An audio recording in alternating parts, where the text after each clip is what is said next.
Welcome. This is Tax Pro Nation, the home of the independent tax professionals, where you can find a tax community, maximize your earnings, and live life on your own terms. I'm your host, Imelda Ledesma, COO of Pronto Tax School. In this episode, Andy and Darren will lead the conversation in retirement plan strategies for Schedule C, addressing the confusion around setting up retirement plans and clearing up common misinformation found on social media. I wanted to see for today's topic, so Schedule C, self-employed retirement plans. I know for myself, Darren, there's common confusion areas for you. I do. Okay. So even though you're going to answer all of our questions today, I've been confused, and there's been many years of confusion. I'm pretty straight on everything now. And so, but over the years, and you can't trust, you'd think you could trust the financial advisors or whoever they have, but a lot of them aren't skilled in the self-employed plans or even the higher advanced level stuff like defined benefit plans, things of that nature. I even had a financial planner himself set up a wrong one. Yeah, like I feel sometimes like I'm trying to rely on them, and then they're trying to rely on me, and it's like who's on first type of confusion to some degree. I know, Sean, you do both the financial advising side in terms of like setting up plans for your clients and also advising on the tax reduction side of it. Do you feel like this is like a confusion area? Is it something that took you a while to figure out? What are your thoughts? I think TikTok is the worst thing that ever happened to financial advice. And tax advice. A lot of people see stuff and they believe what they hear, and it confuses them even more. Particularly, there's so many different options and different lingo, like the use of the word Kehoe plan. I mean, that's the easiest option that I have. It's just a generic term meaning a self-employed person. It's a retirement account. Okay, interesting. So, what do you think? Thank you, Sean. What do you think, Darren, about like level of importance? So for specifically thinking about Schedule C clients now, level of importance, because we have kind of like, okay, we have some confusion. I'm not the only one that's confused. There's other people confused. But then we try to figure out as tax pros, like, okay, what is the level of importance of really dialing this in and figuring this out for our clients? Is this like on a scale of 1 to 10, is this something that's a 5? Is it something that's a 10? How important is it for us to really feel confident working with self-employed retirement plans? I believe it's a 10. You have to be able, but you got to address how, if it's a 10 to the client. So you don't want to put in an extra bunch of time and effort if they're not going to fund it, or if they're not going to do it, or if they don't care, if they're always scraping by and everything else. But as far as for me, every self-employed person, it starts at a 10, because at the end of the day, when there's any profit left, it's the only way you can save more money. It's the one answer to that client. They always have the question like, am I saving the most tax dollars possible? Like a practice return, we can mess with some actual numbers, but overall, like, us being here today to really dive into this and feel more confident on it, you feel like is something that's, like very, very important for being successful in serving Schedule C clients? Definitely. Okay. Very cool. I wanted to see if we could get some, because I know I've also found that this is the kind of thing that there's a problem with finding the information. So for example, like this is a little chart that I kind of have used over the years to try to just reference things. I know you also use like Quick Finder and things like that of like, let's say I, God forbid, I don't remember every single thing that's said on this session when I sit down with my next client. What's like the source of information for this kind of stuff that you think is really valuable? The biggest source that I have is I use Quick Finder, and actually this chart right here on the IRS. Okay. So and so when you see this chart, and let me chat you guys too, so you can go to the chart if you want to. when I look at this chart, I see some pretty huge numbers in terms of like deferral, possible amounts to defer on taxes, right? So what else, when you look at this chart in a big picture thing and you're thinking of, Schedule C real life clients, of this chart in a big picture sense, Darren, what kind of stands out to you, or would be like, one or two things that's super important to realize?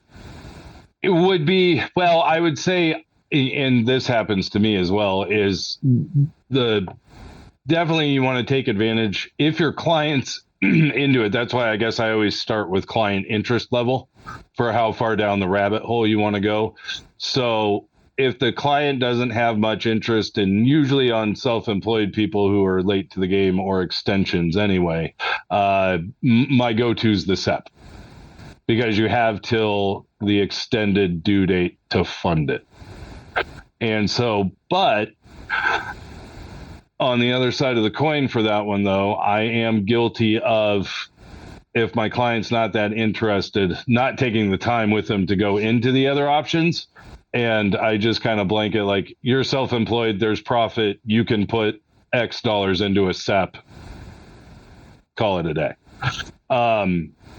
Because they're the easiest to do. And so as far as setting one up is easy, funding it by the due date of the extension is easy. So it kind of gets to be my go-to. And I don't know if other people are the same way. But that's also bad on my part, because I oversimplify and kind of give clients the easiest option rather than really going into it. So that's where I kind of try to catch myself by asking the client, do you want something easy?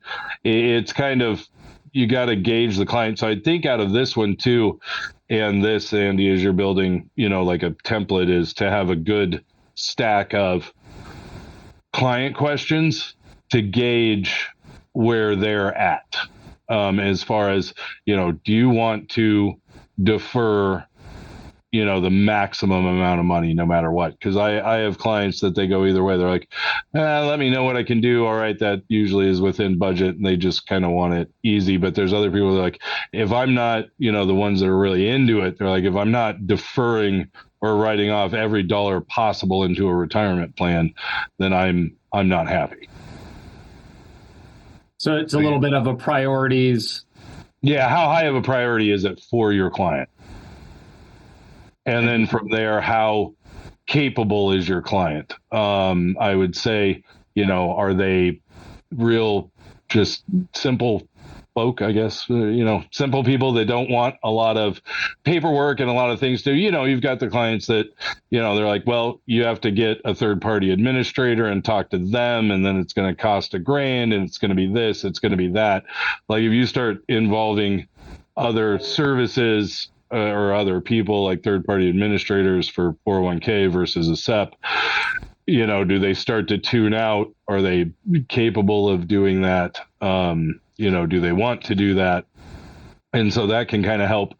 It's more of like almost if we could like build a flow chart per se, like if you ask them this question, like yes or no, and then it goes like SEP, 401k, defined benefit, and then if, then you ask them too if they're cost conscious, because a lot of the times, a lot of the overlooked one is the defined benefit plan, because if they're in their like 50s, you can, depending on where their profit's at, I mean, you can put hundreds of thousands of dollars into a defined benefit plan. But they're also expensive. They cost $3,000 to $5,000 a year to maintain, everything else. So some clients get really cost conscious. So sorry, not to completely go off tangent, but that seems to be what happens when this topic comes up, right? Comes up as you get off tangent. So it's more of like a flow chart. Like if you ask them, like, do you want to save every dollar possible? And they're like, nah, I just really want like a reasonable amount, and then it's like, okay, then you could kind of fork off to, all right, reasonable amount. They're either going to be a SEP or solo 401k. Or right. 401k, depending on if they have, employees or not. Can you guys see on your side? Can you see this individual or types of retirement plans? Is this what you're seeing on my screen? Yes. Highlighted.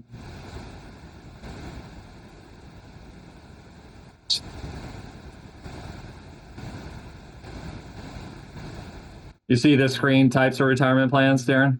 Yep. There we go. Okay. So if you look at these, like, and even Darren just touched on those in that brief conversation, right?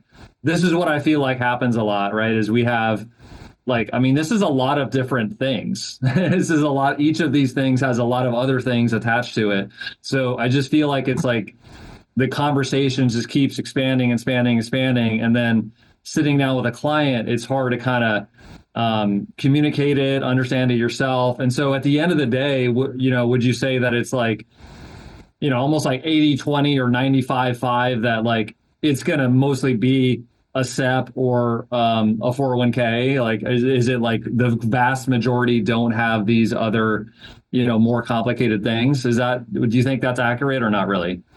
I would say that's accurate. Would be SEP or 401k.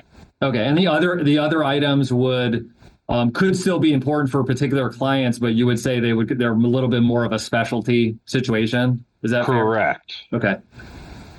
Okay, very good. Sean, I know you've done a lot of this as well. What thoughts do you have about that and the overall kind of just getting clear on what the heck's even going on here?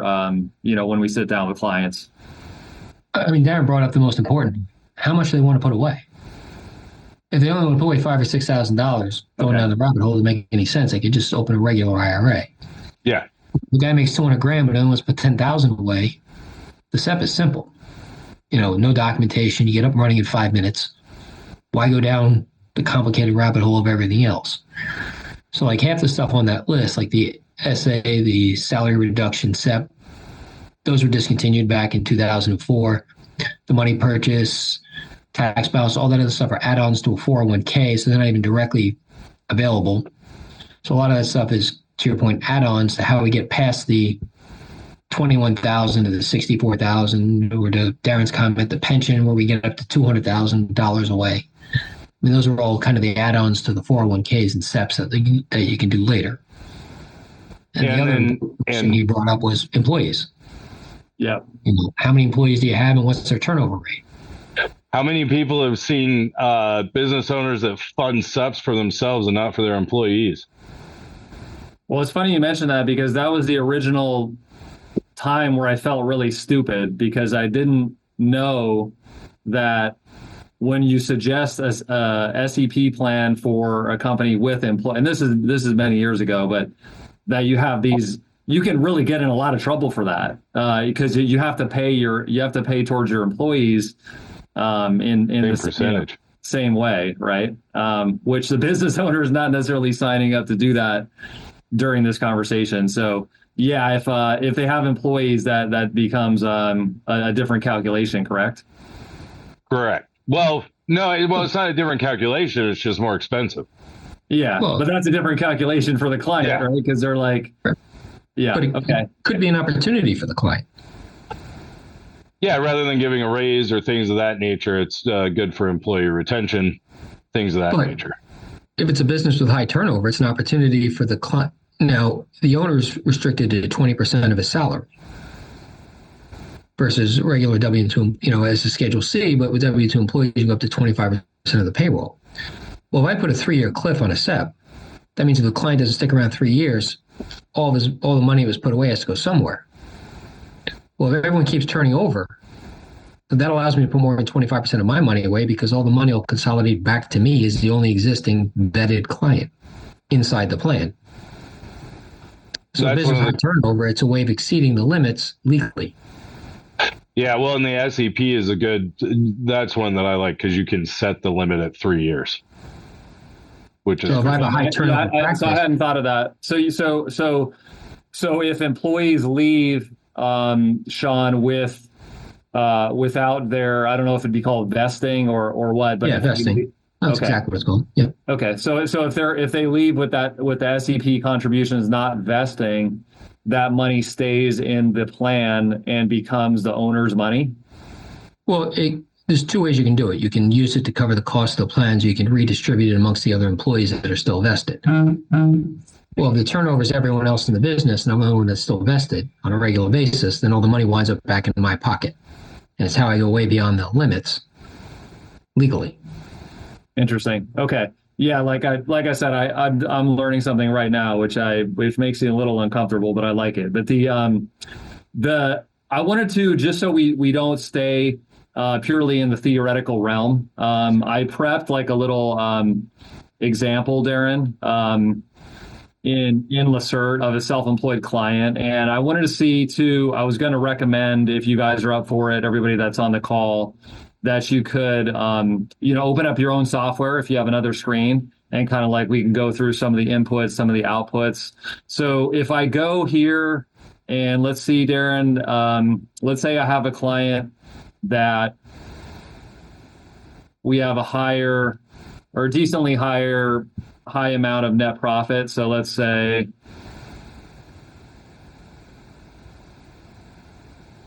it is net profit of 164,000. The tax bracket 22%. No retirement plan contribution as of now. So if we went to kind of the default or the keep it simple, and I want to put away a decent amount, we would go in here to the SEP IRA screen.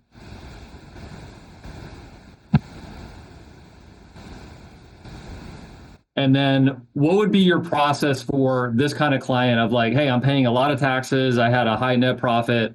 I want to put some away for retirement anyways. Would you kind of like give them an amount up front? Would you say, let me plug in and see what the maximum is? How would you handle it, when working with the client? So what I would do is, and especially if we're dealing with after the fact, is if this is a tax season client and, the end of the year is already passed, then really your only option is the SEP at that point in time. So I say, this is what you owe. And then I just go in here, throw in a 1 and say, okay, you could put in X dollars to a SEP, and it brings you down to, this amount due. So you're paying yourself rather than the government. Okay, gotcha. So, and this would be something too, definitely on your guys' side for your own software. You want to know what that max, like what's the input that you have to say to a client, this is the max that you can contribute. Okay, it's 30,600, and it will reduce your taxes by such and such amount. Thank you for joining us. I'm Imelda. Join us next week as we continue to share mini audio clips of the Schedule C tax prep process. If you are interested in listening to the full process and want to be part of the Dream Team community, please visit prontotaxschool.com or email us to support@prontotaxschool.com. Being part of the Dream Team membership comes with getting expert support, top-rated training programs, and weekly video live events. We look forward to having you on board.